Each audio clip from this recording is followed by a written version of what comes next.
जब प्रिंसेस वहां पर आती है ना और रोआन को हैप्पी बर्थडे विश करती है तो तब ड्यूक और हमारी हीरोइन तो उसकी तरफ देख रहे थे, लेकिन वो सोचते हैं प्रिंसेस यहाँ पर क्या कर रही है। तो रोआन वो पूछ लेता है, योर हाइनेस प्रिंसेस, आखिर आप यहाँ पर कैसे आ गई। तो प्रिंसेस कहती है, मैं तो बस तुम्हारी बर्थडे सेलिब्रेट करने के लिए यहाँ पर आई थी, क्योंकि तुम मेरे लिए बहुत ज्यादा प्रीशियस इंसान हो, इस दुनिया में सबसे ज्यादा प्रीशियस। तो तब रोआन वो थोड़ा सा ब्लश कर रहा था, वो कहता है मुझे बहुत ज्यादा खुशी हुई, लेकिन तभी प्रिंसेस वो नीचे गिरने लगती है तो रॉन उसको पकड़ लेता है। वो कहता है, योर हाइनेस आप ठीक तो है ना। वो कहती है, बिल्कुल, मैंने तुम्हें इतने अरसे बाद देखा है ना, इसी वजह से मैं तो बहुत ज्यादा खुश हो गई थी, इसीलिए मैं तुमसे मिलने के लिए आ गई। लेकिन तब सब लोग उनको ऐसे देखते हैं तो पीछे से लड़कियां बात कर रही थी, अच्छा तो ये लोग तो बहुत ज्यादा अच्छे से रह रहे हैं, इसका मतलब है कि ये लोग तो बहुत ज्यादा क्लोज होंगे ना। दूसरी कहती है, बिल्कुल, ये तो बहुत ज्यादा हार्ट वार्मिंग साइट है। तो हमारी सोचती है इस सारे वक्त में कि अब प्रिंसेस वो रोआन को बहुत ज्यादा पसंद करती थी, इतनी ज्यादा कि वो उससे मिलने के लिए खुद आ गई। मुझे इसके बारे में कुछ अजीब फील हो रहा है।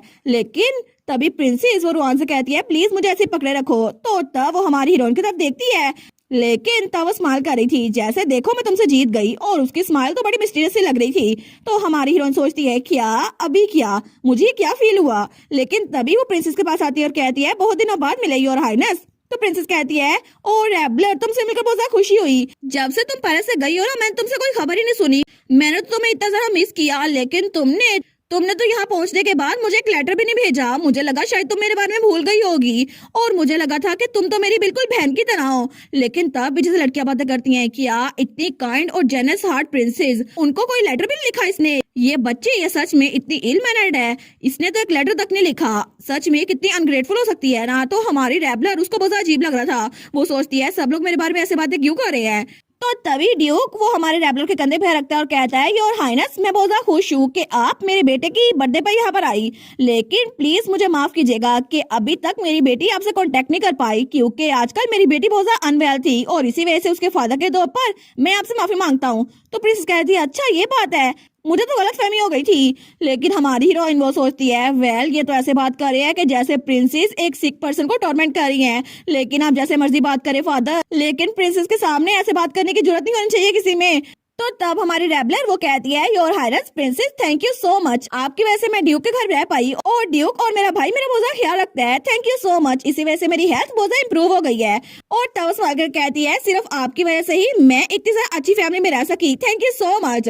लेकिन प्रिंसेस उसको तो बहुत ज्यादा जलन हो रही थी, और तब थोड़ी देर बाद रोआन उसको बाहर ले आया था। तो तब वो कहता है, क्या आप ठीक तो है ना। तो तब वो झूले पे बैठे थे।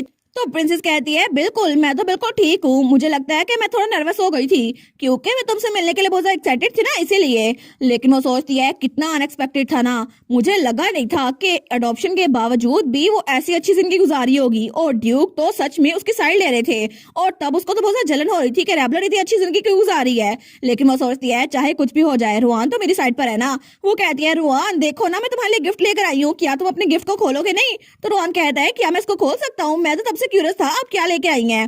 तो जब उसको खोलता है ना, वो कहता है, वाओ ये तो एक डिजर्ट है, और वहां पे तो बहुत सारा मजे का डिजर्ट पड़ा हुआ था। तो प्रिंसेस कहती है ना, ये तो हमारी शॉप का सबसे अच्छा आइटम है, और मैं तुम्हें ट्राई करवाना चाहती थी। वो कहता है, सच में आपने इतना अच्छा आइडिया लिया गिफ्ट के लिए, मैं तो सच में आपका बहुत शुक्रगुजार हूँ। वो कहती है, इस बात से तो मुझे बहुत ज्यादा खुशी हुई कि तुम्हें ये पसंद आया, इसको ट्राई करो ना अभी। वो कहता है, ठीक है, ये तो बहुत ज्यादा वंडरफुल लग रहा है, और इसका टेक्सचर वो भी बड़ा जबरदस्त है। तो तब वो स्माइल करा था, लेकिन वो कहता है, क्या अच्छा होगा अगर मैं थोड़ा सा बचाकर रैबलर के लिए ले जाऊं। तो प्रिंसेस उसको तो बड़ा गुस्सा आ जाता है, लेकिन तब प्रिंसेस वो थोड़ा जलस होते हुए कहती है, आखिर तुम उसको क्यों खिलाओगे, वैसे भी ये सब कुछ मैंने सिर्फ तुम्हारे लिए प्रिपेयर करवाया है, और इसके अलावा रैबलर जब पैलेस में थी ना तो तब वो सारा कुछ खा लिया करती थी, तुम्हें इसकी जरूरत नहीं है।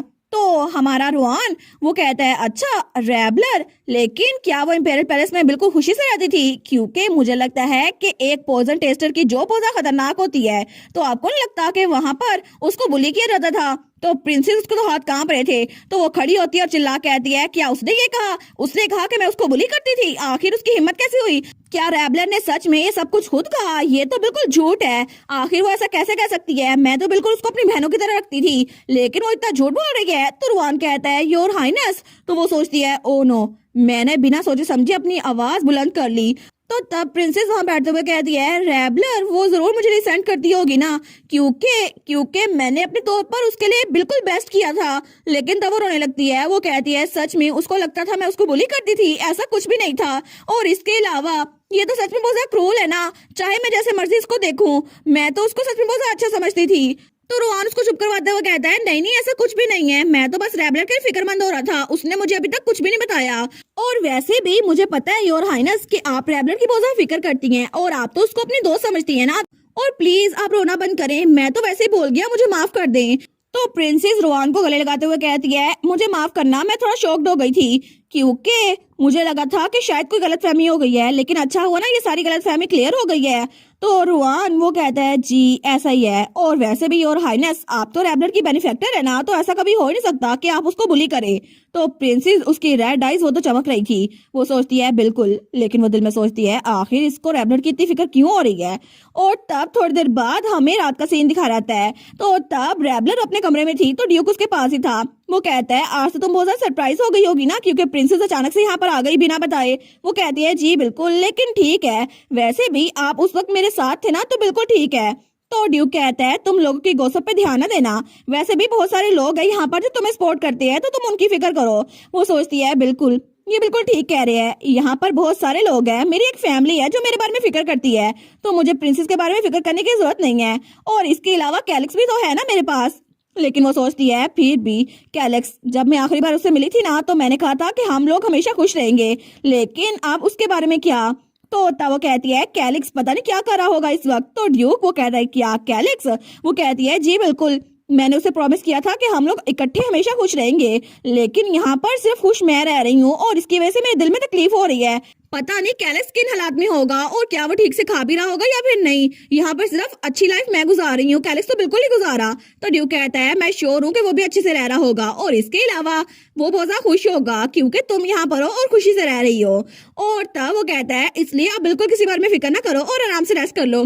तो तब हमारी रेबलर वहां पे लेट गई थी। वो कहती है, ठीक है, thank you so much Duke. और तब वो कहता है, अगर तुम मुझसे मिलना चाहती हो ना, तो एक दिन जरूर वो तुमसे मिलने के लिए आ जाएगा। और तब हमें उनका पूरा मेंशन दिखाया जाता है जो कि बिल्कुल खामोश था। लेकिन तभी हमें रेड आइज दिखाई जाती है जो कि प्रिंसेस की थी, और वो छुप कर उन दोनों बाप बेटी को देख रही थी। लेकिन वो सोचती है, क्यों, आखिर क्यों ड्यूक ने रेबलर के सर पे हाथ क्यों रखा हुआ है, वो उसको इतने प्यार से क्यों देख रहे हैं। और तब वो तो बहुत ज्यादा घबरा गई थी। वो सोचती है, क्या ये फिर से खुश रहने लग गई है। लेकिन एक सिनर की बेटी के तौर पर आखिर ये प्रिंसेस से ज्यादा खुश कैसे रह सकती है, और उसको तो बहुत ज्यादा जलन हो रही थी। तो तब वहां जाते हुए सोचती है, मुझे मुझे बहुत ज्यादा अजीब लग रहा है, मैं तो अपनी लिमिट तक पहुंच चुकी हूँ। आखिर रेबलर वो इतनी खुश कैसे हो सकती है जबकि मैं बिल्कुल भी खुश नहीं हूँ। तो तब वो सोचती है, ये सारी की सारी तुम्हारी गलती है रेबलर, क्योंकि अगर ड्यूक के साथ कुछ हो गया ना, तो ये सारी की सारी तुम्हारी गलती होगी। और तब वो स्माइल करती है। वो सोचती है, इसको एक प्राइस समझ लेना कि तुम मुझसे ज्यादा खुश हो, इसी वजह से ये उसी की प्राइस हुई, क्योंकि मैं कभी भी तुम्हें इतना खुश रहता हुआ देख नहीं सकती। यार ये प्रिंसेस, इसका कोई दिमाग ठिकाने पे लगाओ ना, कितनी बदतमीज है ये। अब इसको कोई अपने से ज्यादा खुश नजर आता, अच्छा नहीं लगता। ये रेबलर की पहले जिंदगी खराब कर चुकी है, लेकिन अब थोड़ी सी वो खुश नजर आ रही है तो फिर से उसके पीछे पड़ गई है। इसको अपने घर सुकून क्यों नहीं आता।